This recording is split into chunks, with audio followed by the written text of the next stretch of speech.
What's good, everybody out there? Buckeye Scoop family, Buckeye Nation. Hope all is well. Always great to see y'all. Chat is already on fire per usual. Appreciate y'all. Do me a favor, hit that like button. Hit that like button. If you have not subscribed, please consider subscribing to the channel. Our next goal is 40,000. We are zooming to that. You can help us get to that. Also, if you love the content, why not hit the subscribe button and then hit the bell so that you get notifications whenever we go live. And also, we're going to be talking about a little bit about the transfer portal and Ohio State's approach going forward with it going into next season and all of that good stuff. And then also remember when you guys send your super chats, and if you send your super chats, send them as soon. If you got a question for us, a comment for us, shoot it ASAP.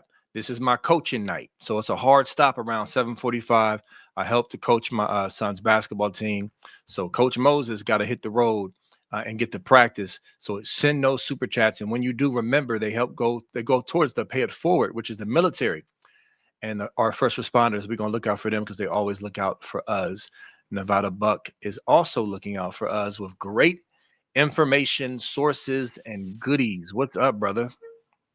Hey, just want to thank everybody for we're killing it on the subscribers. YouTube, it's gone, we set our all-time record. As you said, we're heading to 40,000.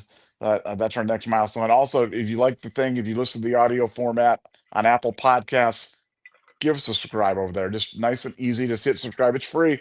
Subscribe to us on Apple Podcasts. Helps out the show, helps support the show, and we just really appreciate it. But had some great information on BuckeyeScoop.com today from the helping technician talking about the portal approach for Ohio State for next year, and I think it's an important nugget. It's probably a more important nugget than people realize for a number of reasons. But helping technician, who, again, one of our great insiders, is talking about how Ohio State's going to be super aggressive next year in terms of pursuing. And if you understand how the portal works, it's like the that running back from Texas, Baxter, that kid or whatever it is. Apparently, like he's already picked where he's going. You know what I'm saying? Like this stuff is all done in advance. This stuff is Yeah. all done with the agents well in advance of this thing. And Ohio State's putting out the inquiries, and Ohio State's putting out inquiries in three specific areas that I'm aware of: um, defensive tackle, kicker, and wide receiver. They're pursuing guys in those areas right now, and from a wide receiver perspective, the talk about Ohio State is, hey, for the past 7 8 years, every time that we've rolled guys out in the field, we've had two first round guys out there at a time. The Olave Wilson thing, the Jackson Smith and Jigba, Marvin Harris. You can go right down the list in terms of picking out the guys for next year. Obviously JJ, you've got the ultimate Marmaduke there, but Brandon Innis isn't a first round guy. Good wide receiver, good team guys, but he's not a first round guy. And Chris Henry Jr. is going to be a freshman. So, then you'd be looking to Myron Graham, Quincy Porter, some of the other guys in terms of leveling up, which I'm sure they can. But I don't feel like Ohio State feels like next year is a championship or bust season for them. There's a few years, 2024 was one of those. 2025 wasn't, even though we're right in the mix to the very end. One of the betting favorite, yeah, ESPN ran their mock thing to pick the national champion, and ESPN even picked Ohio State to be the national champion, which I found pretty interesting. So got a Yeah. great chance in 2025, but 2026 is more than likely the final year of Julian Sayin, and definitely the final year of JJ Smith. Stuff like that doesn't come along very often. You're returning your entire offensive line, all your running backs, your entire tight end room. I mean, 2026 is a national championship or bust season for Ohio State, Yeah. and they're approaching it that way. And I think when you approach it that way, that means that you've got to ruthlessly upgrade every position. And I think wide receiver is a glaring need for them. I think established wide receiver, and I'm talking about Cam Coleman. I'm talking about Nick Marsh. I'm talking about Ryan Williams. You know what I'm saying? I'm talking about that level of guy that you go out and get, that you can put on the other side of JJ. Then you have Chris Henry Jr. Then you have Brandon Innis. Then you approach it in waves, but you try to make it unfair. But that's going to be Ohio State's approach, and I think Ohio State in a season like that, it's different now with Brian Hartline, because Brian Hartline would always, when he went out and recruited, he'd be like, "No, I don't believe in bringing these transfer portal guys." That was kind of his pitch, but he's gone now. So Yeah. it's kind of a new day right now in terms of that. And I think for Ohio State, I think they've left the door open. They're putting out the inquiries to the agents already. They're going after it aggressively, and I personally think it's the right move. But would love to hear your opinion on it. I mean, there's obviously the culture, the brotherhood, the dynamic, those other emotional dynamics. But from a team standpoint, it seems pretty obvious that another number one, wide receiver would be a great addition in a year like 2026, with Julian Sanders, et cetera, out there to throw him. But would love to hear your thoughts on that. Yeah, I mean, I know some people would say, dang, we already loaded. We got Quincy Porter, we got Mylan Graham, and we do. But man, if you talk about the whole Saban's Bama next level ruthlessness, I mean, that would be unfair to bring in a Nick Marsh, to bring in a Ryan Williams, because I still think, regardless of whoever we bring in, Chris Henry Jr. is going to eat as a true freshman. He's going to eat. He's too good. He has too much size. So he's going to be in the rotation. He's going to be in the game plan. So, but he'll still be a freshman. So you'll still need another seasoned guy who is just like another number one to just not make it fair. And so, yes, I see some people in the chat. The concern is, do we lose a Quincy Porter or Mylan Graham? I think Bryson Rogers, does he have one more year, or is he a senior? I think he has one more year. Bryson's got another year. Yeah. Yeah, he's got another year. I thought so. And then, of course, Ennis. So, I mean, I don't see Ennis leaving. I could see Rogers leaving. Quincy and Mylan are still young, even though Mylan's getting up there. I would be a little concerned about one of them leaving, but if it meant bringing in a veteran guy, let's say we just hypothetical, let's say we lost Mylan and brought in Nick Marsh. I mean, what did the Joker say? The Jack Nicholson Joker, if you want to make an omelet, you got to break a few eggs. I don't know. I know that kind of sucks, but it's just what it's the world we live in. And these other schools are being aggressive. We have our culture, we have our principles, but we also have to make sure we're doing what's best for the school. And so, wide receiver wise, yeah. Defensively, we really need to hone in on some guys. I still want Chaz Coleman to come on down to Columbus. I haven't heard much about that lately. It's a lot going on, but I'm really hoping that happens. A really good D lineman from UCF just hit the portal. Did you see that? John Walker. And he Yeah. was a freshman All-American this year. Yeah. He's a So there's heck of a yeah, player. yeah. So there's definitely guys out there. So I guess that's my response to you, is that it may result in pushing some guys out, but ultimately, if it's natty or bust, that bust part is going to come with some things. So that's how I see it.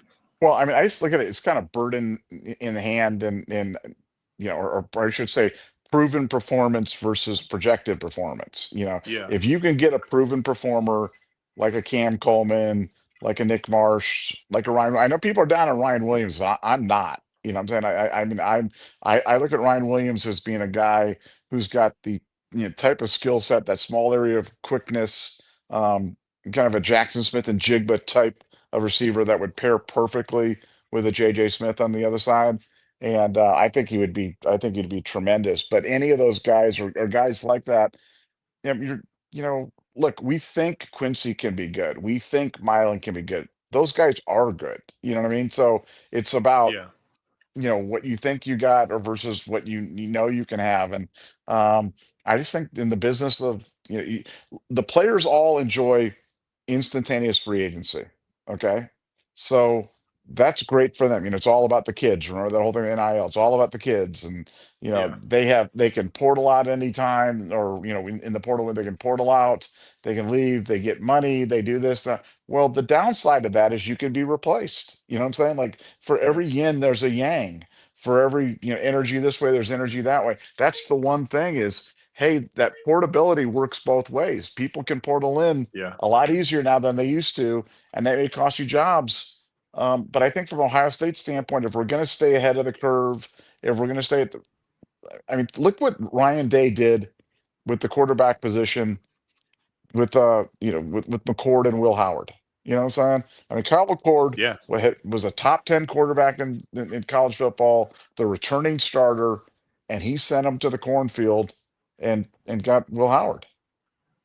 Some people may say that's being disloyal. McCord had waited his turn, was recruited here, stayed, red shirted, stayed, was here 3 or 4 years, and then just bang, just out the door. We're going to bring Will Howard in, and what happened? We won the national championship. So, Right. I just think that I don't think it's being disloyal when you're looking to upgrade the team. I mean, you're looking to upgrade the team every year. You bring in freshmen. You know what I'm saying? Like we're hoping Chris Henry Jr. can be better than any of the guys that we have on our team, right? We hope that he can go Mhm. out there and play right away. Is that being disloyal to the guys that we have on the team? I don't think so. I think it's No. just life, man. So I think for Ohio State, in a year like 2020, years like 2026 don't come along very often, where you've got that many. We'll be the prohibitive favorite to be, to return from back to back to back national champions. And I just think you got to take advantage of it. And I've always believed, when I used to be in the hockey business, and it was coaching 16 to 20-year-old players, and so when your team was older, you had to take your shots. You know what I'm saying? And even if we had a great team, and if we had a chance to trade for one more guy, and it meant giving up one of our young prospects, but it meant that we were just that much better this year, I'd always be like, make it unfair.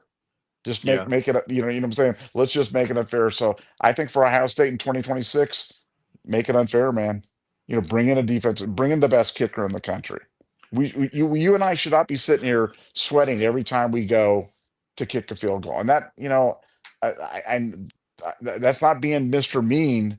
That's just the fact. And if bringing in another defensive tackle, a freshman All-American or whatever, that's great. If bringing in another wide receiver means that we just have that much more depth, and that means that JJ's, they just can't overwhelm JJ with cloud coverage. Let's do it. But that's where I'm Yeah. at. Hopefully, but we'll see where it goes. No, I agree. You just mentioned the kicker, which was my next thing. Like we need to bring in. I want to bring in a guy who's seasoned, veteran. He's been doing it at a high level, in a respectable conference, who is like grown and mature up here, and who's very just measured, and because it's up here with the kickers, it's up here, and we just need a guy like that we can rely on. Not saying we're going to be a bunch of like let's kick a bunch of field goals. We want to score points, but just a reliable kicker, man. And I know some of them miss, but this ain't it. And again, we're praying and hoping for Fielding to come around and get over the hump. And for those attacking him online, that's not going to help. It's ignorant. Stop it. Just want to address that. But he has to get over the mental hump for this playoff run. But for next year's portal, I'm really hoping we can get a guy, Nevada, um, that can just be steady Eddie out there at minimum. Wait, so what you don't think attacking him online is going to help him mentally coming into his thing? Ohio State fans are there to help. B. They're there. Oh man. It's that type of tough love that's going to inspire him to be better. So forget you and your little softy stop insulting the kids stuff, man. You keep it up, Ohio State fans, man. Those players love that when you go at them. Go Oh after his man. family. If you really want to inspire him, go after his family too, or his dog or something, His something kind of. dog. I mean, poor Jaden. I Go. mean, like the kid he's got to be sick to his stomach. He's Yeah. got to be absolutely sick that he let down the whole rest of the team. 100 other guys. I mean, Right. he feels bad about it enough about it already. We don't need to remind him. He feels bad about it enough. There's nothing more that you're going to say to him that hasn't gone through his head Right. 500,000 times. So yeah, let's stop with that silliness. Yeah. It's not helpful, and people online, man, they're just so. Yeah, I don't know, man. I have a love and hate relationship with social media and online. It could be great, but it can also be despicable. And there's just so many people that are just hiding behind the safety of their keyboard, willing to just do and say whatever, you know. And so it's frustrating, but yeah, it's not helpful. It's not helpful at all. But Trey Henderson had some encouraging words. Others, I think he'll be fine. The coaching staff will get after it with him. I believe the young man can. He bounced back from that Michigan game last year, and he had a really good season up until that kick against Indiana. I think he can circle the wagons again. I have faith in you, Jaden. We have faith in you. But with that said, we need to go out and put some more effort into getting a really good kicker, a really good elite kicker. There's no way somebody. I know some of these kickers want to go to Arizona State and they want to be in a good weather. Man, convince them. Get them with a nice little NIL package, a year supply of, canes or something. I don't know what the kids like. Get them here, man. Get them here. That's just one thing in the portals. Like, come on, let's turn up the heat on a really good kicker, man. There's just no excuse not to have a solid kicker. I'll stop whining about it, but it's just the truth, man. I mean, look at the Cowboys got Brandon Aubrey off, like nobody had ever even heard of that guy. And he was like a Yeah, soccer player who decided to become a kicker. And the guy's regularly kicking 65-yard field goals. Or Cameron Dicker, easily. he's 98% from inside of 50 over the last 100 kicks. You know what I mean? Like their kickers are out there. And the good news about kicking is it's a worldwide sport. Like kicking is not like something that's unique just to Ohio State. Like you could find a kicker anywhere. You know what I'm saying? You can literally go anywhere in the world and find a kicker. We've just got to find somebody who's, like you said, is just dependable, reliable, and can kick the ball through. I know they're out there. And, it just seems like we've struggled to find them for quite some time. And, probably haven't had an NFL caliber kicker in 20 years at Ohio State. And Yeah. I think that's kind of crazy. It's certainly been a deficiency and a source of frustration for me for decades. No, I definitely agree. So I'm definitely open to a stud wide receiver coming in to make it unfair. Kicker is high priority. We definitely need. We're losing a lot on defense. We do have some studs on the D line. We do have some stud. I think Petty John and Alford are going to be really good. We still got Peyton Pierce coming back. Who Peyton's been okay this year to me. He's just been okay. Um, but he's still young-ish. He can get better. But we're losing a lot in the secondary, most likely, unless Jermaine comes back. So I definitely want to see us pick up some studs defensively in the portal because, boy, losing Caleb, Reese, Sonny, Iggy, that's going to be tough. But we got some young corners that are good as well. But not saying we got to get 8 guys out the portal defensively, but we definitely need to get some guys out the portal. Maybe 2 or 3 solid guys. What you think? Yeah, well, I just think that you just got to be opportunistic, and I mean, do I think having guys back like C.J. Hicks, Malik Hartford, what I'm saying? Like you've got some guys that are going to be coming back that are, that were kind of going to be the next big ones, and took a year off to redshirt and do their thing. I do think Jermaine Matthews comes back, which would be a That would be nice add big. for Ohio State. This is a long shot one, but I'm hoping they do that 5th year rule where you get Yeah. 5 years to play 5 years, because that'd mean Caden Curry's coming back. Oof. Which would be, yeah, I mean, dare to dream that would Yeah. happen. But, I mean, hey, we're Ohio State. If anybody can do it, it'd be Matt Patricia. If anybody can do it, it's that guy. That he pieced together a defense this year from that returned 3 starters and improved, improved over the previous year. So I really believe in him, wholeheartedly, and I think he can do just about anything. So for Ohio State, going to be a big challenge. The good news is we're going to score 45 points a game next year. So our defense doesn't need to be great. They just need to be good enough, Yeah, that's I just you know who I'm excited about next year. That young stud, Bo Jackson. Oh Bo yeah. Jackson. Just imagine because here's the thing. He's already good this year as a freshman. He's going to keep his feet more next year. That's just that naturally comes. I remember Zeke Elliott, his when he was early, carrying the ball early on, I believe as a freshman. We saw the talent, but I used to be like, man, he's getting tripped up too much. As he kept growing, that wasn't happening no more. He got stronger. Bo Jackson is going to get stronger. He's already physical for his size. He's going to get even more physical. His vision is already really good for a freshman. It's going to be even better. I think his speed has a chance to increase.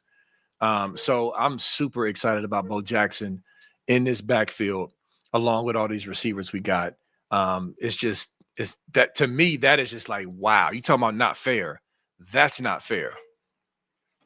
I mean, how many breakaway touchdowns have we had this year? Runs. I mean, how many? Not many. I'm trying. Can has it been one? Did Bo break one or did he get tripped up at the goal line? I, I mean, I feel like he. I honestly, feel like I feel like he got one. I feel like he got one, but it's like the fact James that we're Peoples having. had one too, at like a 60 yarder up the Okay, yeah. sideline. The fact that we're having trouble thinking about it, you know what I'm saying? Yeah. Normally, and I feel like Bo in the Big Ten championship game, there's like three times where he was just like the last guy got him by the shoelaces, and I just think that that's what's up. That's the only thing that's holding him back from being like a top level back. I think right now he's a good back in college, but he's not a great back because the great backs make the first guy miss. The great backs step through those arm tackles and those things in the shoelaces and turn them into long runs. And I'm hopeful. I mean, I'm optimistic after that performance against Michigan that he can do it, but we need to see it. And man, I'd love to see him do it in the 3-team play. If he starts doing it in the 3-team playoff, break a run here, break a run there, that could be the difference between winning and losing. That could be the difference between a national championship and just close. Hold on. That came in loud. Look at this, Nevada. I don't know if y'all can see this on the screen. It's kind of tough. Look at how close he was. This was a tutty. Bo Jackson. He gets tripped up right there. And that's kind of hard to see, but there's literally nobody there if he breaks away from that one tackle. So, yeah, he's definitely been close. And again, yes, he's not a great back right now, but he's a freshman. He's a true freshman. So I think he's right there. And like you said, Bo 3 weeks of Bo prep and reps and working on things and more work, I just think can just really potentially take him to another gear because you saw him against the team up north. To me, that was his best game, his best all around game um, in every aspect. So I'm very confident, just like Zeke Elliott, because he came out, he was getting tripped up a little bit too early on, but no more after that. And I think Bo Jackson has that potential to because yeah, you're right. It's been so close. It's been multiple times like that where he gets tripped up, and if he doesn't, he's gone.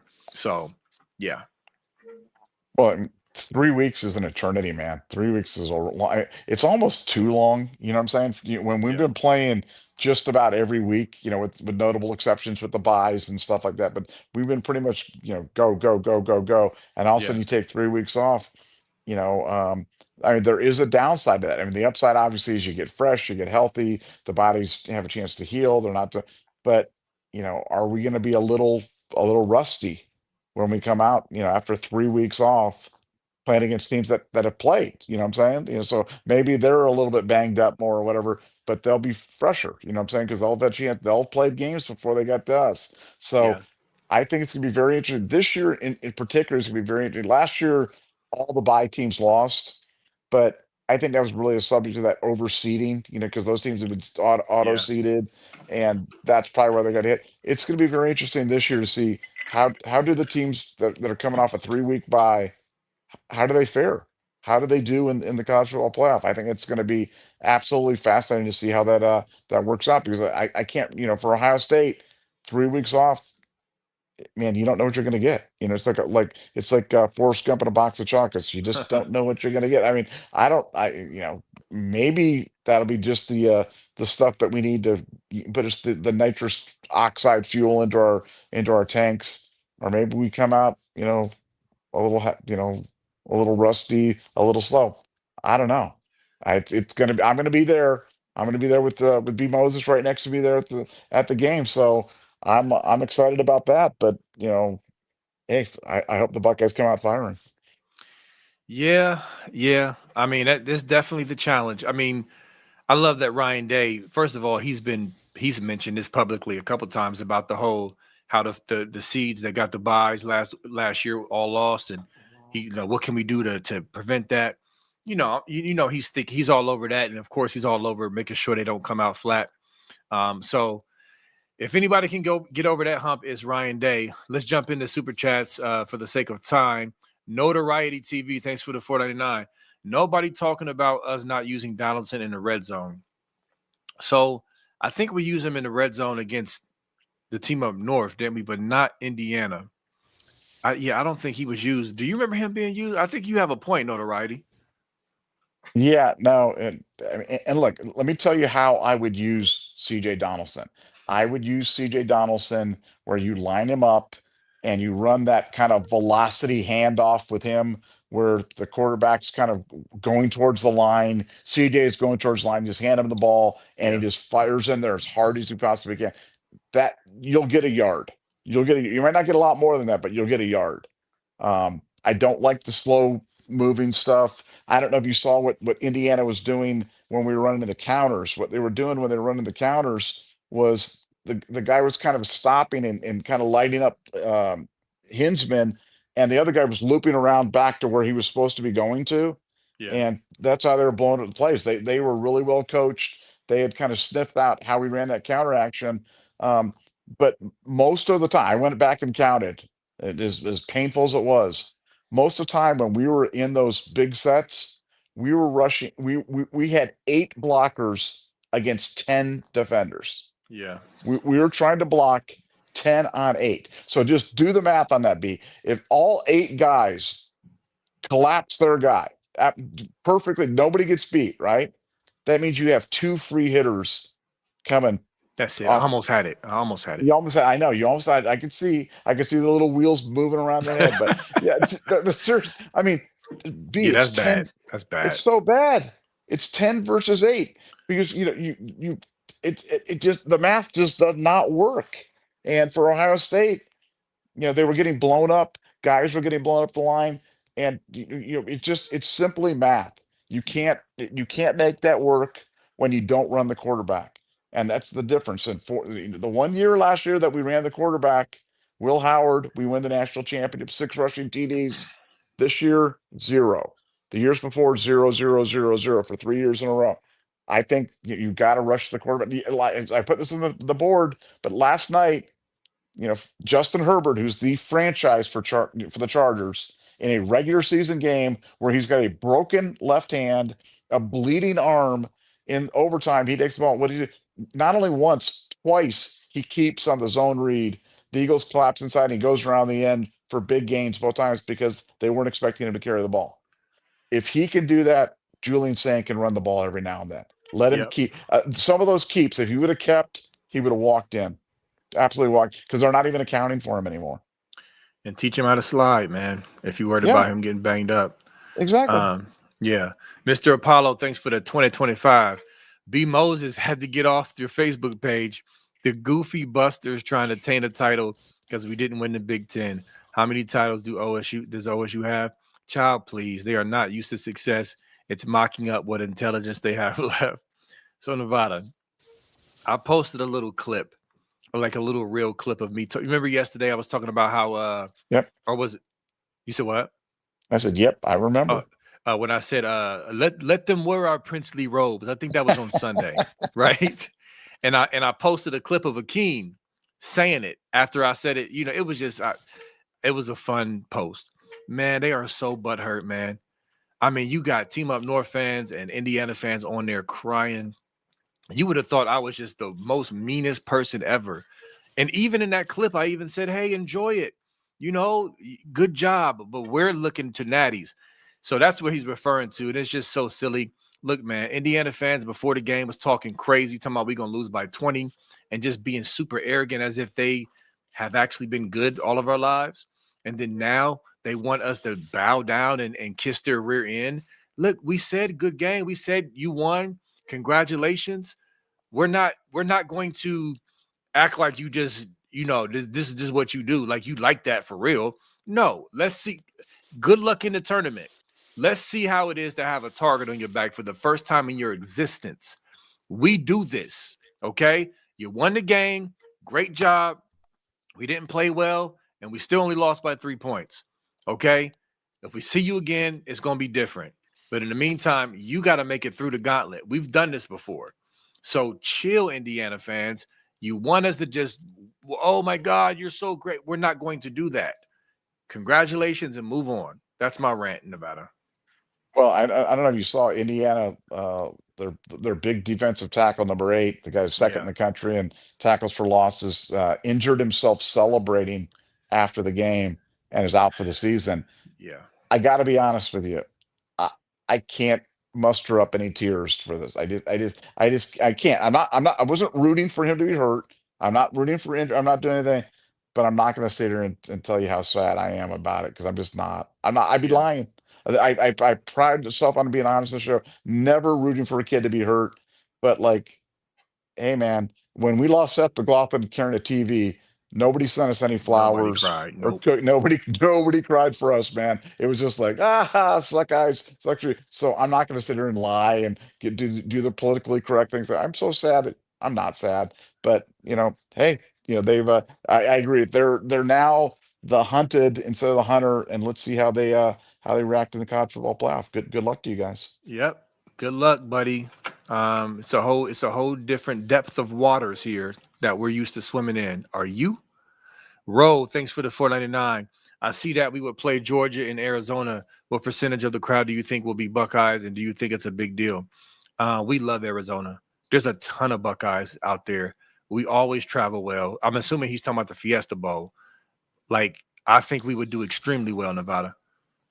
Yeah, I think it'd be at least 55-45 Ohio State, and maybe 60-40. Yeah. But I mean, Ohio State they've got the best fans, the most passionate fans, and a huge presence out there in Arizona. So yeah, I think it'd be 60-40, and I don't think it'll be a big deal. But Ohio State fans travel well, and that never hurts. Yep, not at all, especially out there. Like we do well out there. Mike Green, and it's the last super chat, and right on time. Thanks for the 199. We trying to be like Bama and Georgia in the red zone.